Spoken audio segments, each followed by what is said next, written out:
All right, so Ray, I just went to my dealer class. I'm a used car dealer in North Carolina, and we have to have a class every year to tell us how we're supposed to take advantage of customers. This is in the bylaws. This is what the law says.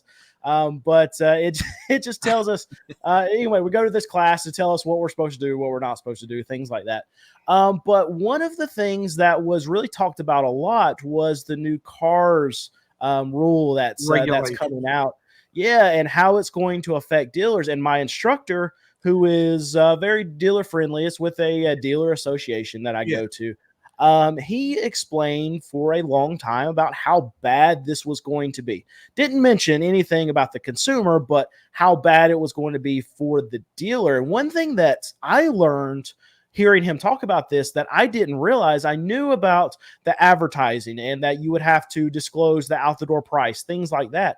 But what I didn't know is that for every additional fee that goes onto a vehicle, the dealer has to disclose, talk to the customer, explain what that fee is, and then have them sign an individual piece of paper for every fee associated. You think dock fee, you think nitrogen, you think paint protected, all of the gap insurance, all of this stuff had to have their own individual disclaimer, also their own individual talking point coming from whoever was selling it, whether it be the F&I or just a salesperson. They had to explain to the customer exactly what they're paying for. So they had to explain why this nitrogen was a benefit. And his big negative was, okay, it's going to make the sales take forever. And then on top of that, it's going to be a paperwork nightmare. Think about how much paperwork you have to sign right now to buy a car, but now add on an additional piece of paperwork for every fee that dealer wants to charge you. And his point. Exactly. I said, well, isn't that great for the consumer? They're going to know what they're buying. Bingo. Okay. Why is the FTC thinking that this needs to be implemented? Okay. The answer simply is because it just gets shoved on people. They have no idea what these things cost. They have no idea what the alleged value is of a lot of these things. They're just told, well, sign here, sign here, sign here. Nobody explains to them what. So this is the punishment for the last 100 years of taking advantage of people. And just because you were able to get away with it for 100 years doesn't mean that you're going to be able to get away with it forever. This is a small price to pay to have an informed customer who is going to feel better about that purchase because they completely understand what it is that they just bought and what each one of those fees is. Okay, so it's not like how many times in my career have I seen a customer come in and say, well, I went to your competitor and they sold me this car, but they didn't tell me that it included the extended warranty or it included the low jack. And I got home and I looked on the paperwork and there it is, but they never told me about it. They just told me what my payment was. Customers have to, two things. Customers have to be smart enough to say, what caused my payment to be what it is? How did we get there from here? And dealerships have to be open enough to be willing to explain it. It's called selling. It's not called shoving. It's not called hiding. It's okay. It's selling. If it has value, explain the value and see if the customer agrees that the price you're charging equals the value that you've created. If it does not, well, then the customer and the salesperson can continue to have a conversation. But just hiding it or having a finance manager put his hand over the disclosure boxes when he asks somebody to sign somewhere on the contract so that they can't see the disclosure boxes, that ain't selling F&I.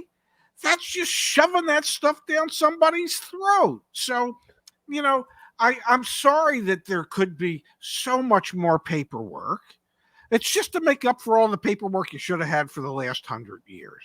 And it's funny because when he was going over all this and like talking about all the negatives, and I was like, I raised my hand and said, look, isn't this a net positive for not only the consumer, but think about the dealers? We're here for a dealer class. We're here. I'm in a group of dealers.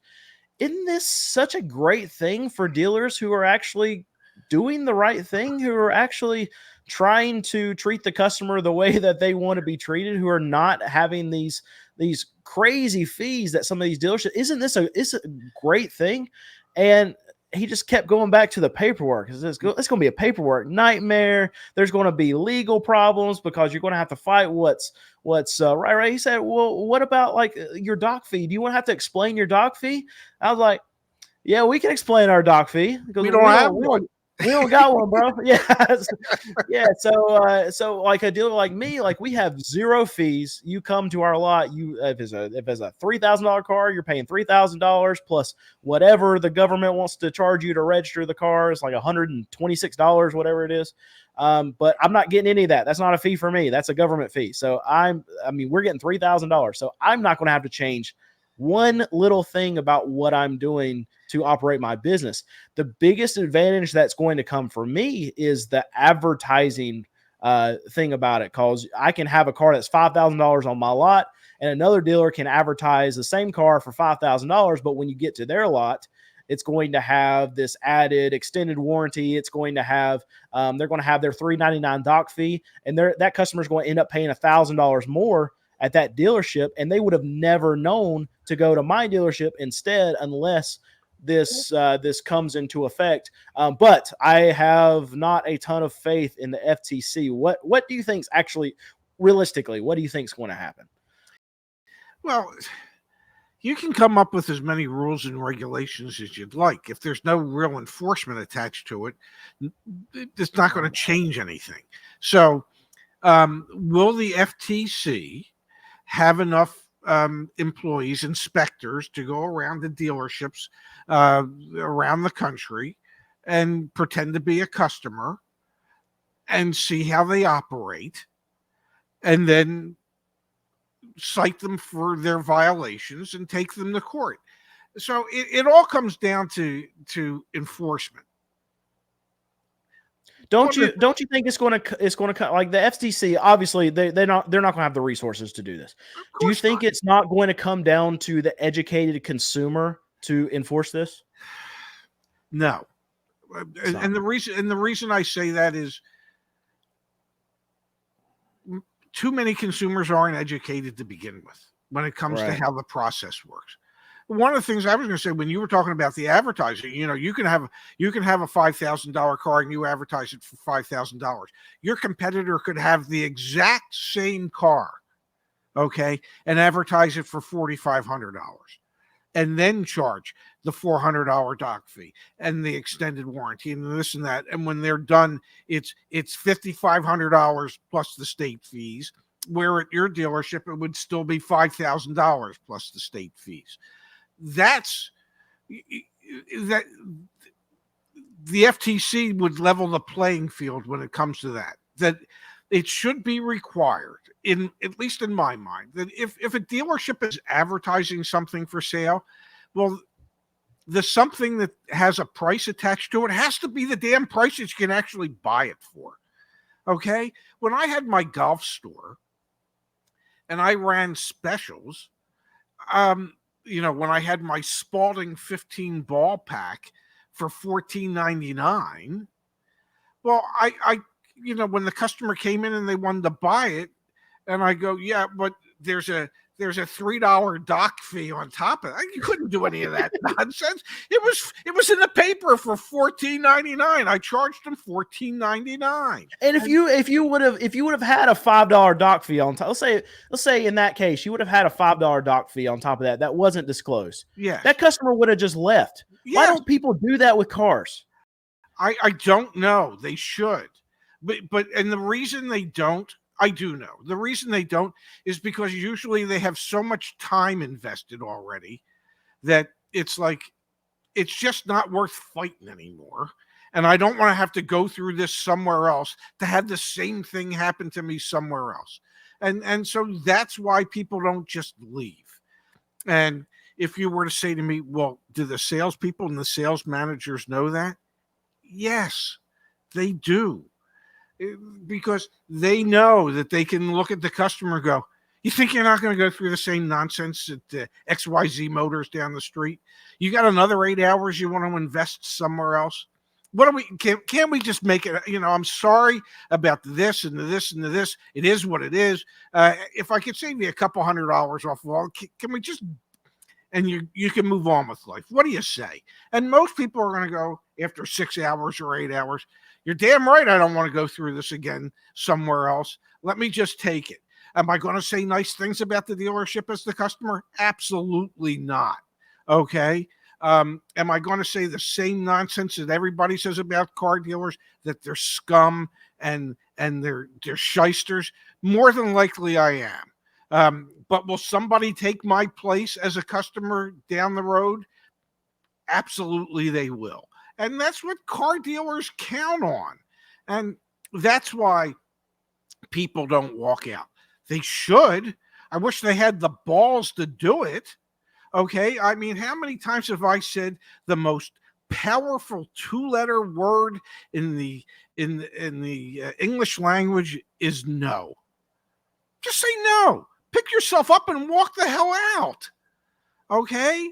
Nobody is forcing you to stay there. And I can't tell you how many times in my career where I heard somebody say, well, they wouldn't let me leave. Well, they handcuff you to the desk. Well, no, then you could have left, damn it.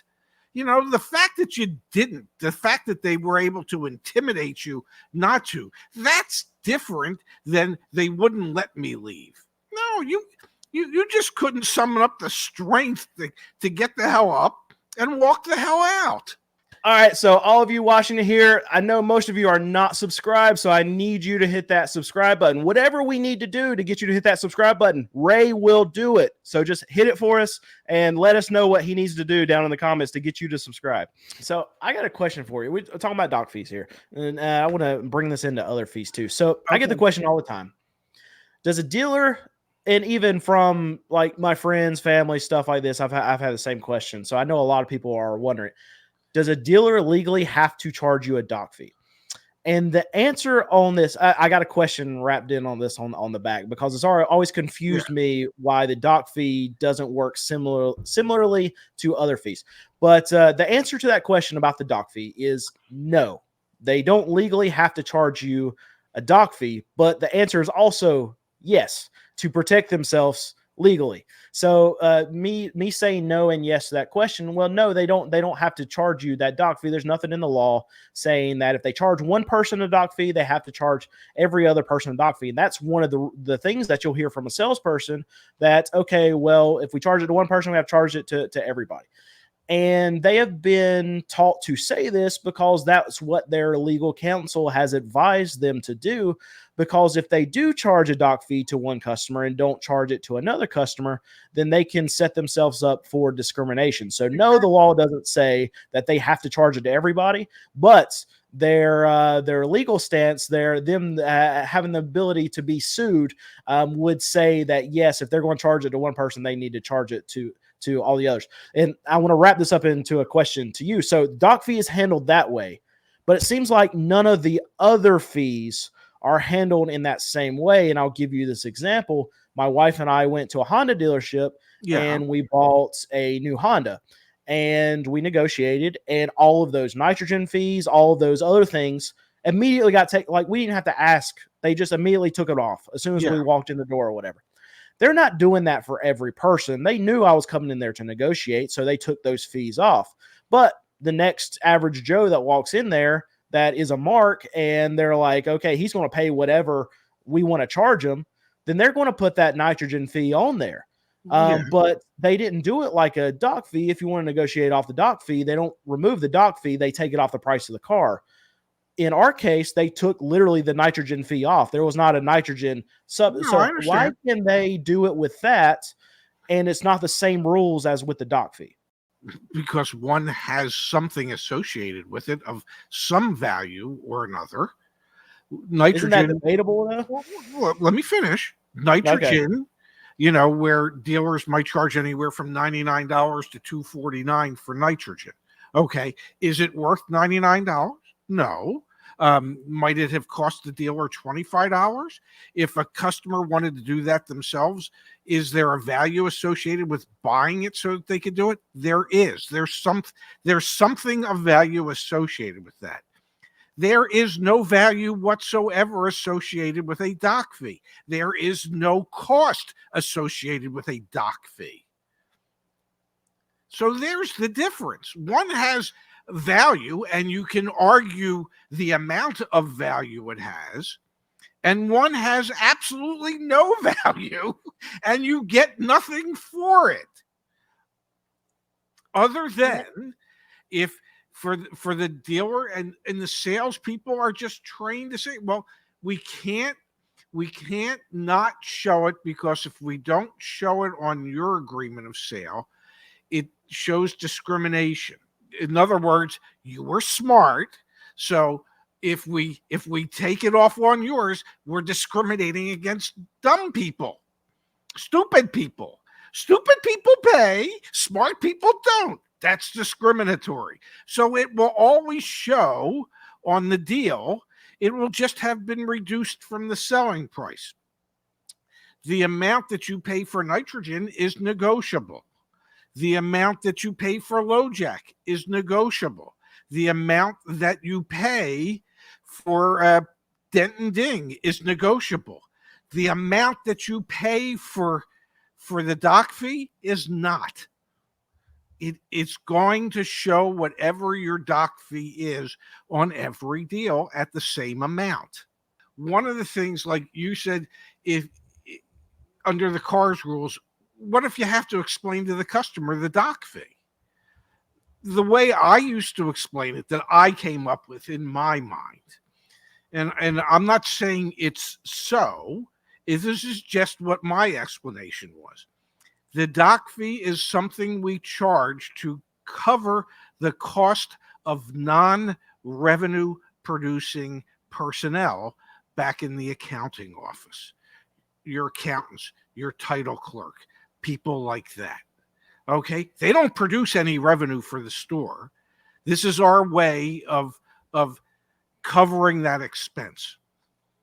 That was the excuse that I used. The dock fee is to cover the expense of our non-revenue producing employees. Sounded better than nothing. Or the yacht fee. Or the yacht fee, yes. I mean, the owner is looking to increase the size of his yacht. Yeah, no, absolutely. I mean, Igor will tell you that there's no cost associated with the dock fee. It is pure profit.